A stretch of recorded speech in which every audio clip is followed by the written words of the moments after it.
अथ बैसाख महात्म्य 20वां अध्याय। बैसाख मास स्कंद पुराण में सबसे उत्तम महीनों में से एक है, जिसमें सूर्योदय से पहले स्नान करने पर और व्रत रखने से व्यक्ति को दरिद्रता से मुक्ति मिलती है और भगवान की कृपा प्राप्त होती है। इसलिए सब पापों से मुक्ति देने वाले और आरोग्यता प्रदान करने वाले सब महीनों में श्रेष्ठ बैसाख मास के महात्म्य का 20वां अध्याय। व्याध कहने लगा, हे ब्राह्मण, परमेश्वर ने करोड़ों जीव रचे हैं। इनके भिन्न भिन्न कर्म और अनेक सनातन मार्ग है, और इन सब का स्वभाव एक सा क्यों नहीं, यह जानने की मेरी इच्छा है। आप बताइए। यह सुन शंख मुनि कहने लगे, रजोगुणी, सतोगुणी, तमोगुणी 3 प्रकार के जीव होते हैं। इनमें रजोगुणी रजोगुण कर्म करते हैं। इनकी बुद्धि पाप पुण्य मिश्रित होती है। किसी कामना के निमित्त अन्य देवता के समर्पण होते हैं, अतः ये पाप और पुण्य दोनों करते हैं, जिनसे स्वर्ग और नरक दोनों को भोग कर संसार में बार बार जन्म लेते हैं। और तमोगुणी तमोगुण के कर्म करते हैं। वे निष्ठुर, निर्दय, देवताओं का पूजन करते हैं और सबसे द्वेष रखते हैं, जिससे बहुत दुखी रहते हैं। राक्षसों से लेकर पिशाच तक सब तामसी गति को पाते हैं। और सर्वश्रेष्ठ सतोगुणी सतोगुण कर्म करते हैं। ये धर्मशील, दयावान, श्रद्धावान, पराई निंदा न करने वाले तथा कामना रहित होते हैं, जिससे उधर्व लोग को जाते हैं। संसार में कभी कभी इन गुणों में विषमता भी हो जाती है।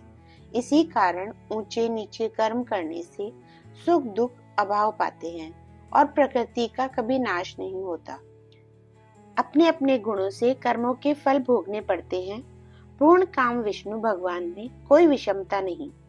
वे उत्पत्ति, पालन और संहार समान भाव से करते हैं। व्याध कहने लगा, हे मुनि, पूर्ण भोग वाले मनुष्यों की मुक्ति कब होती है?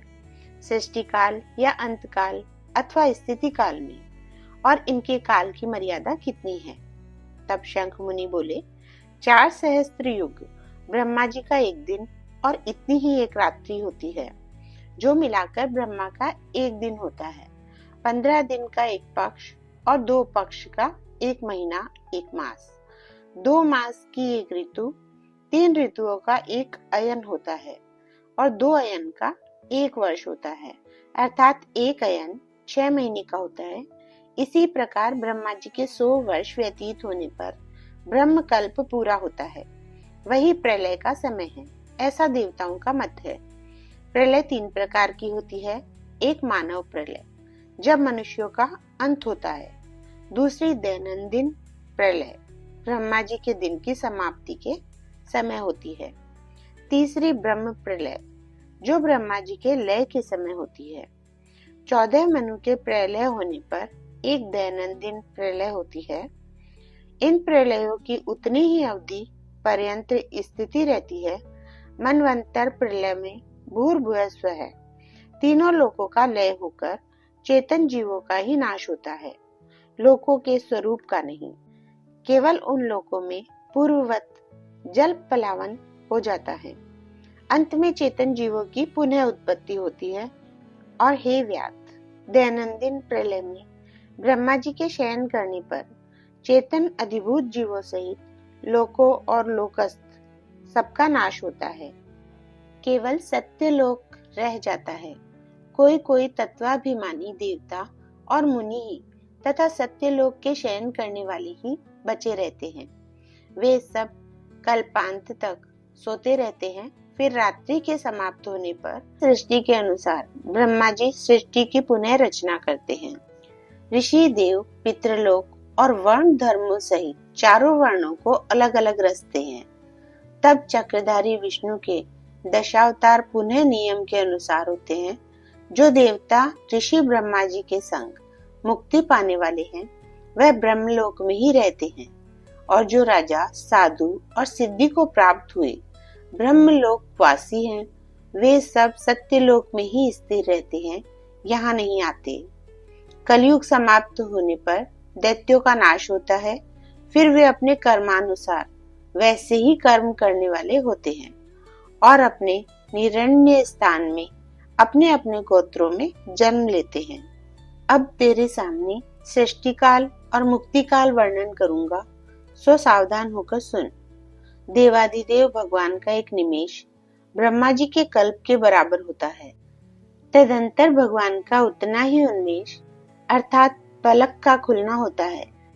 निमेष के अंत में उन्हें अपने कुक्षिस्थ लोगों के सृजन की इच्छा होती है। जब ब्रह्मा से लेकर मनुष्य तक विष्णु की कुक्षिगत होकर भी ध्यानावस्थित रहते हैं, उन्मेष के प्रथम भाग में चतुर्व्यूहात्मक विभु षाड्गुण्य होकर व्यूह में स्थित वासुदेव से ब्रह्मा को सायुज्य मुक्ति देकर महाविभु तत्पश्चात महात्माओं को तत्व ज्ञान रूपी सारूक्ष्य मुक्ति देते हैं, किसी को समीप मुक्ति देते हैं तथा अन्य मनुष्यों को सालोक्य मुक्ति देकर अनिरुद्ध रूप से संपूर्ण स्थित लोकों का अवलोकन करते हैं। प्रद्युम्न से सृष्टि के रचने का विचार करके माया, जया, कृति और शांति आदि शक्ति से युक्त महाविष्णु भगवान भिन्न कर्म और आशय वाले लोक की रचना करते हुए स्वयं पूर्व काल नेत्र खोलने के अंत में फिर विष्णु भगवान योग माया का आश्रय लेते हैं। व्यूहस्थ संकर्षण से चराचर नाश करते हैं। यह सब उस महात्मा का अवर्णनीय काम है। यह कार्य ब्रह्मादिक और योगियों द्वारा भी अकथनीय है। यह सुन व्याध ने पूछा, हे महाराज, भागवत धर्म कौन से हैं और किन धर्मों से विष्णु भगवान प्रसन्न होते हैं? व्याध के ऐसे कहने पर शंख मुनि बोले, जिनका चित्त सदा विष्णु भगवान के चरणों में वह हरि स्मरण में रहता है, जो लोग ममताहीन रहते हैं, सदाचारी परोपकार करते हैं, जिनको शास्त्र, गुरु, साधु और शुभ कर्म में विश्वास है और जो सदा विष्णु भक्त है, वही भागवत धर्म है। सब देशों में घूमना, सब कर्मों को करना और धर्मों को सुनना, परंतु चित्त को विषयों में रखने वाले कुछ भी नहीं कर सकते। कामना रहित होकर श्रद्धा पूर्वक जो विष्णु संबंधी धर्म किए जाते हैं, वही भागवत धर्म है। इस लोक में और परलोक में सुख देने वाले क्षीर सागर में लक्ष्मी जी को भगवान ने वैशाखोक्त धर्म बतलाए हैं, जो विष्णु भगवान को प्रसन्न करते हैं।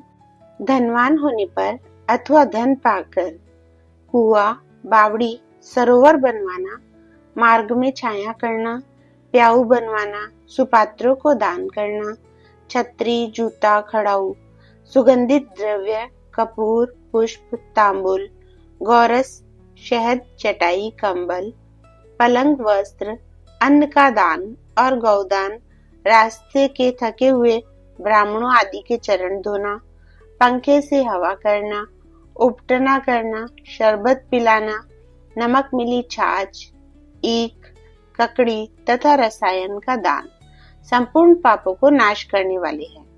पितृश्वरों को तर्पण करें, तेल का उपटन छोड़ दें, कांसे के पात्र में भोजन न करें, निषिद्ध भोजन और व्यर्थ विवाद न करें।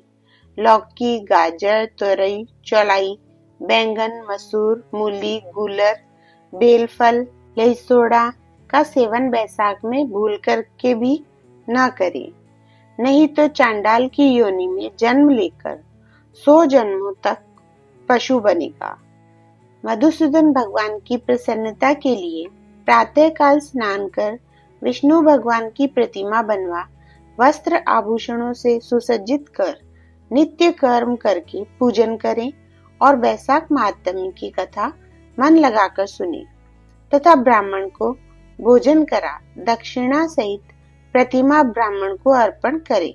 वैशाख की द्वादशी को दही और अन्नदान, जल का घड़ा, तांबुल, फल और दक्षिणा योग्य ब्राह्मण को दे। धर्मराज को प्रसन्न करने के लिए दही और अन्न, तांबुल, दक्षिणा दान करें।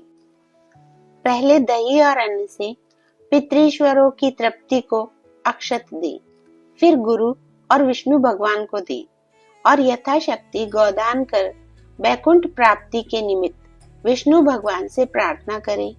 ऐसा करने से सब पापों से छूट अपने 100 कुलों को उद्धार कर सूर्य मंडल को वेद विष्णु के परम धाम को जाता है। जब श्रुतदेव जी बैसाख मास के धर्मों की कथा कह रहे थे, इतने में ही वहां पंचशाखी वृक्ष पृथ्वी पर गिर पड़ा और उस वृक्ष की कोटर में से एक बड़ा भयंकर सर्प तत्काल पाप रूपी देह का त्याग कर हाथ जोड़ सिर झुका वहां बैठ गया। जय श्री राधे राधे।